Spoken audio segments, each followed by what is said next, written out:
নমস্কাৰ নমস্কাৰ সকলোলৈকে নমস্কাৰ। এই প্ৰচণ্ড গেলা গৰমকো আওকাণ কৰি চাওক আমি জুয়ে দহা আমাৰ পথাৰত। এইগৰাকী মানুহ দেখিছে নহয়, এডাল মাৰিত এই কঠীয়া কোবাই আছে, ভৰিৰে কোবোৱা নাই। কোন চিনাকি কৰি দিম বাৰু, ৰ'ব চিনাকি হ'ব। আৰু এগৰাকী মানুহ কাষতে আছে, সেইগৰাকীকো চিনাকি কৰি দিম। আচলতে আমি এই কৃষি পথাৰলৈ অহাৰ উদ্দেশ্য, আপোনালোকে আকৌ আকল বুলি নাভাবিব দেই, আমি আকলৰ কাৰণে অহা নাই। আমাৰ গ্ৰীষ্ম বন্ধ পৰিছে, আমি পেছাত দুয়ো শিক্ষক, সেয়েহে এই শিক্ষকতাৰ বৃত্তিৰ লগতে আমাৰ পথাৰডৰা সেউজীয়া কৰিবলৈ আমি সামান্য প্ৰয়াস কৰিছোঁ। গ্ৰীষ্ম বন্ধটো সুবিধা লৈছোঁ আৰু সেয়েহে আমি পথাৰত নামি পৰিছোঁ।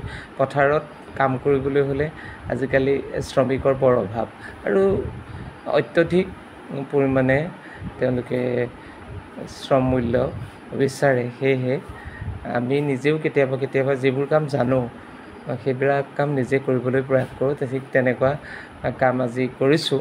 আমি কঠীয়া তুলি আছোঁ। বোকা ইতিমধ্যে দিয়া হ'ল, কালি 9 ভুঁই হৈ গ'ল। হৈ যোৱাৰ পাছত পানী শুকাই যাব পথাৰবোৰত, সেয়ে কঠীয়াৰ প্ৰয়োজন। আমি আকৌ আজি কঠীয়া তুলিলোঁ, 3-4টামান কঠীয়া তুলিছোঁ। ময়ো তোলাত লাগি গ'লোঁ আৰু শ্ৰীমতীও আহি গ'ল, মোৰ ভতিজা বোৱাৰীজনীও আহি গ'ল। সেইকাৰণে মই পৰিৱেশ দি দিছোঁ আৰু দীপাও আহিলে। আজি আমি কঠীয়াখিনি তুলি আছোঁ, পৰিৱেশটো দেখুৱাই আছোঁ। অসমৰ লোকজীৱনৰ পূৰ্বতে যি হাওৰীয়া নামৰ এটা অনুষ্ঠান আছিল, হাওৰীয়া আপোনালোকে চিনি পায়নে? কোনে কোনে জানে বাৰু হাওৰীয়াৰ বিষয়ে? নাজানে যদি কৈছোঁ বাৰু শুনক।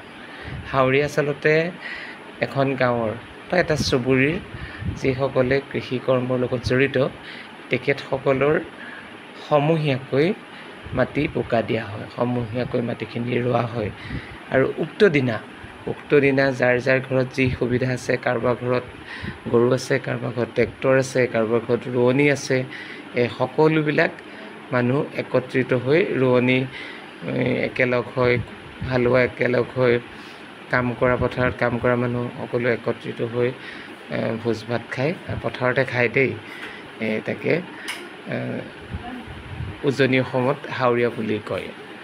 হাওৰীয়া বৰ্তমান লুপ্তপ্ৰায় হৈছে। বহু পথাৰত হাওৰীয়া আমি দেখিবলৈ নাপাওঁ, কিন্তু হাওৰীয়া আজি লুপ্তপ্ৰায় হোৱা দেখিবলৈ পোৱা গৈছে। কিন্তু উজনি অসমৰ কিছু কিছু পথাৰ, শিৱসাগৰৰ কিছুমান ভিতৰুৱা অঞ্চল, নহতীয়া এলেকাত এই হাওৰীয়া দেখিবলৈ পোৱা যায়। আজি আমি পৰিৱেশটো দেখুৱাই আছোঁ। পুনৰ কৈছোঁ যে নতুন প্ৰজন্মক কিবা এটা জনোৱাৰ বা নতুন প্ৰজন্মক কিবা এটা আৰ্হি দেখুৱাৰ বাবে আজিৰ এই বিশেষ ভিডিঅ'টো আজি মই প্ৰস্তুত কৰিছোঁ। আপোনালোকে চোৱাটো চাবই, কিবা কিবি কমেণ্টো কৰিব আকৌ দেই।